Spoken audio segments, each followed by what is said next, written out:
Abdurrahman bin Auf adalah sahabat Nabi yang terkenal dan termasuk dalam golongan sahabat besar. Beliau bercerita dalam pertempuran Badar, ketika saya berada di barisan pertempuran, saya melihat dua pemuda Ansar, salah satunya berada di samping saya.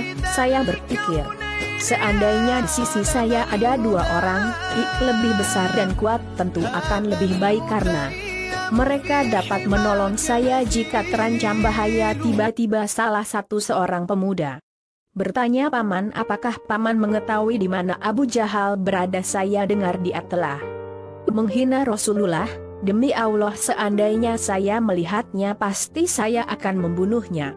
Walaupun saya harus mati syahid karenanya. Saya heran atas kata-katanya itu orang Ansar yang kedua pun memberikan pertanyaan sama. Kemudian dalam suasana perang itu saya melihat Abu Jahal sedang memperhatikan pasukannya, maka saya berkata kepada kedua pemuda tadi, "Lihatlah, itu Abu Jahal sedang kalian cari." Setelah mengetahui keberadaan Abu Jahal, mereka langsung menghunuskan pedang mereka dan lari mengejarnya. Akhirnya Abu Jahal dibunuh mereka berdua. Kedua pemuda tadi adalah Muaz bin Amr bin Jamuh dan Muaz bin Afra. Muaz bin Amr berkata, "Saya mendengar tidak ada seorang pun dapat membunuh Abu Jahal karena dia dijaga dengan ketat. Dalam pikiran sayalah akan membunuhnya ketika Abu Jahal mengendarai kuda sedangkan pemuda tadi berjalan kaki. Abu Jahal sedang mengatur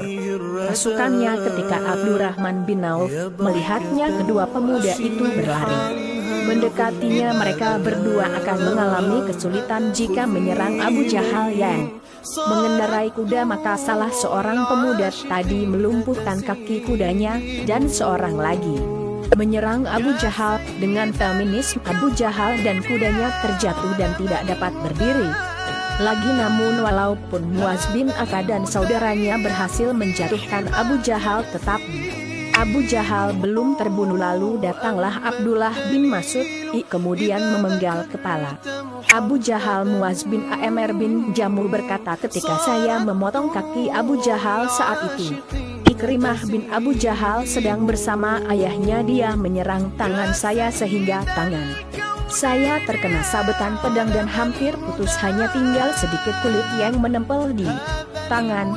Kemudian saya berjuang hanya menggunakan satu tangan saja, tetapi ketika tangan tadi mulai mengganggu gerakan saya, maka saya injak tangan saya itu dengan kaki saya, sehingga tangan itu terputus dari badan saya. Kemudian saya membuang potongan tangan saya itu bersambung